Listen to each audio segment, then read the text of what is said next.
get to. Oh, and you know what? We are going to not go to that break here. Let's listen right here on Live Now from Fox. Good afternoon.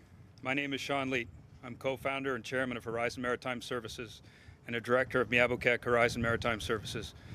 With me today is Chief Meisel Joe, the Sagamore and chief of the Miabokek First Nation. We are partners in the joint venture that owns the Polar Prince. The Polar Prince is the support vessel for the OceanGate expedition and is on scene in supporting the rescue mission as directed by the U.S. Coast Guard and OceanGate. Today is National Indigenous Peoples Day in Canada. Chief Joe, we acknowledge this day for you, the Miabokek First Nation, and all First Peoples in Newfoundland and Labrador and in Canada.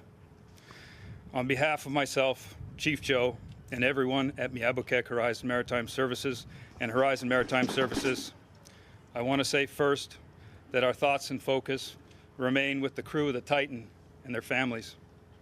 We wish to thank everyone involved in this rescue mission, especially the U.S. and Canadian Coast Guards, the organizations that have made their marine assets available, including the French government, Technip FMC, Atlantic Towing, DOF, the many private companies who have dropped everything at a moment's notice and without hesitation, and the various crews who are dedicated to bringing the search and rescue mission to a successful conclusion. In addition to the Polar Prince, we have also mobilized the Horizon Arctic to add vessel support for this mission. We acknowledge and thank our client, ExxonMobil, who has without question given the vessel the time and space needed to respond to this incident. We also thank Premier Andrew Furey for his continuous offers of support from the province of Newfoundland and Labrador. The marine industry in this region is no stranger to responding to difficult incidents. We work together to ensure every possible effort is put into bringing people home. The people on board the Titan and their families are our focus. We care deeply about their well-being. All of us here in Newfoundland and Labrador, Canada, the United States, and around the world are unified in this work. While the United States Coast Guard, in cooperation with the Canadian Coast Guard, is leading this search and rescue effort, our critical role remains in a support capacity. It has been a very difficult few days for the crew and families of those on board the Titan and the Polar Prince. The Polar Prince captain and crew have been steadfast in providing support during this very difficult time. We have been supporting the Titanic expeditions for several years. The Polar Prince, a 72-meter vessel, remains at the Titanic site participating in rescue efforts. The vessel is an iconic former Canadian Coast Guard icebreaker that has been upgraded with advanced technology and provides research and expedition support services to clients, primarily in the Arctic. Miabokek Horizon purchased the Polar Prince in 2021. The Horizon Arctic is also involved in this mission. The 94-meter vessel is one of the most powerful and versatile offshore support vessels in the world. Often working internationally, this Canadian flagged vessel has recently performed rig moves, offshore wind infrastructure installations, and seabed surveys before returning to Newfoundland and Labrador for a seasonal project this summer. The Horizon Arctic was en route to the site on Sunday and then returned to port in St. John's to pick up deep water equipment. Late last night, the Arctic crew loaded a U.S. ROV, which, thanks to the U.S. military, arrived by air to St. John's Airport late yesterday. The vessel departed the port of St. John's at 5 a.m. this morning and will arrive at the Titanic site tomorrow morning. We are very aware of the time sensitivity around this mission. Our crews and onshore team are experts in their fields and will continue to support this effort in every way we can. We remain focused on contributing to the search for the Titan crew and continue to hold out hope that they will be located and brought home safely. Chief Joe. Thank you, Sean. Thank you all for being here too as well. My name is Chief Meisel Joe. I'm from the Miabokek First Nation and on the south coast of Newfoundland. And I can tell you that our people are very concerned for the crew of the Titan. We're proud of the Polar Prince, its crew, and work that it does. This remarkable vessel, we have no doubt that the captain and crew have been handling themselves with utmost expertise and professionalism throughout this difficult time. Also want to thank Sean and the support team here at Horizon for all they're doing to support the search and rescue operations. I've been in constant contact with the operation team of the company and have been reaching out to prayer groups across the country to bring the hope and to this effort. We are praying for our friends on board the Titan submersible. We want them to come home. We want them to come home. And we want them to come home safely. We ask everyone across Canada and the world to pray with us that we can find and rescue the Titan. Thank you. Walalio. Can either of you tell us whether the Polar Prince has picked up any sign of life? I know they're doing sonar scanning as well.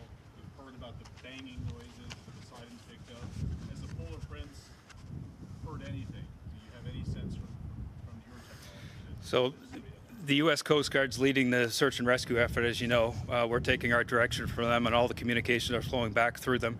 They had a fairly in-depth conference about an hour and a half ago, I think, and they've covered all that, so we have nothing further to add. What does your crew say about the conditions out there? What does your crew say about the conditions out there? How difficult is it to operate? Are they going to stay indefinitely? The North Atlantic is always a challenging place, especially in the region that we're in. The weather is not overly significant at this point, but it always presents a challenge in the region. Did you have any concerns about working with OceanGate? The Polar Prince lost contact with the submersible on Sunday morning. Are we realistic? How optimistic are we that we will find the submersible and rescue the men on it? The equipment that's been mobilized for this is the finest in the world, the most capable in the world. We have to hold out hope. I think, as you're aware, there's still life support available on the submersible, and we'll continue to hold out hope until the very end. Families aboard the vessel during search and rescue. That you had communications at the after the dive began, after an hour and 45 minutes after you lost connection. Can you say anything about what, if any, communications you had when the dive started, and that period of time that we don't have any information until authorities were made aware that the vessel had missed its arrival time to the surface? All I can tell you there is all protocols were followed for the mission. Sean, technical details from the Coast Guard about what's going on. Can you tell us about your staff on the ship? What are they telling you? What is it like out there? What's the mood on the ship? Any of that you can provide us? These are extremely professional and experienced crews. This is an unprecedented situation, but I can assure you that they're handling their responsibilities very professionally and fully focused on trying to find the submersible and bring those people back safely. Did any family members go out on the vessel? Have any family members gone out on the vessel? Sorry, people have some questions. Are the families aboard the vessels right now during the search and rescue operation? Can you tell us a bit about that? That's a question I can't answer. What support are you giving them? The families? The U.S. Coast Guard's leading the search and rescue effort, and all of that's being funneled through U.S. Coast Guard. Sean, Horizon Maritime does a lot of different things in the world. This is one of them. But I take it this community, this exploration, it sounds like they're colleagues. They've been here for many years. They're friends. They're family to you guys. What is them? You do a lot of things, but what is this situation like? Core values of Miabukek Horizon Maritime Services and Horizon Maritime Services is customer focus, and we're focused on all our customers and all the various missions we operate, and making sure that they're carried out with the utmost safety. Have you been comfortable with the Done with OceanGate? Towing it from Did you have, the surface? Is there anything out there that's capable of lifting this thing up from the depths that it's presumed to be and bringing it back to the surface? There's a lot of variability around the question you're asking there, but the equipment that is on site and coming to site is the most capable in the world, and some of that equipment is certainly capable of reaching those depths. How much time do you think there's left to be able to, if you were to have success, how much oxygen is left? How much time is there left to be able to actually keep these people alive and get them out alive? There's variability around that question as well, Patrick. It's difficult for me to give you any more detail than the U.S. Coast Guard's already provided in their briefings. Can you say exactly what time your vessel, the Polar Prince, launched the Titan? Exactly, specifically what time Sunday morning? I don't have that off the top of my head. I'm sorry. Can you tell us about the sense of urgency last night with getting the gear off the aircraft, down here with the police escort and onto the ship and out of here? Can you talk us through that with people who are working?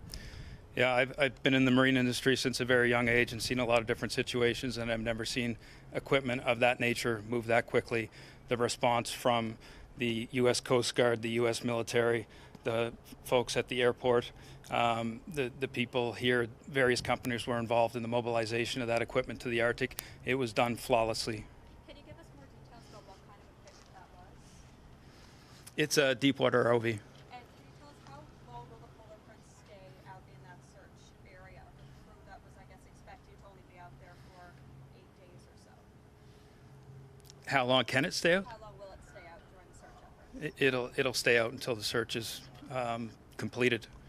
Sean, can you talk about what, if any, communication the Polar Prince and the vessel had before it missed the timeline that it was supposed to meet for surfacing at the sea level? What, if any, communication did the Polar Prince have with the vessel before they knew it was missing? There was regular communications up until a point, and then I think, as you're aware, their communication ceased. Can you just expand on what regular means? Was the crew doing well? Was everything going as planned? Was there any moment where they communicated that they were in any sort of distress or having any sort of issues? I'm not aware of any details around that. And at what point did communication cease? Right now, but there's been a lot of concerns raised already about the safety of this and what OceanGate was doing. Did you consider that when you partnered with OceanGate? Look, I mean, OceanGate runs an extremely safe operation. Our full focus right now is getting that submersible located and getting those people brought back safely. At what point did communication cease? When they were diving to the Titanic at some point during that. But do you have a timeline on that specifically? There is a when you timeline. lost I don't have it on the top of my head now. Okay, that's it. Often you were in contact. Okay, that's it. Thank you. Just how often you were in contact with the Polar Prince? All right, that Canadian company there, Horizon Maritime, We're in constant contact offering with the crew of the Polar their Prince. services there and trying to locate the Titanic tour sub there that has gone missing the last several days there. They are actually sending a second vessel to try to help and locate the people that are on board there, as this is really turned into a time crunch right now as the hours of oxygen continue to deplete there. We are less than 24 hours away from no more oxygen being on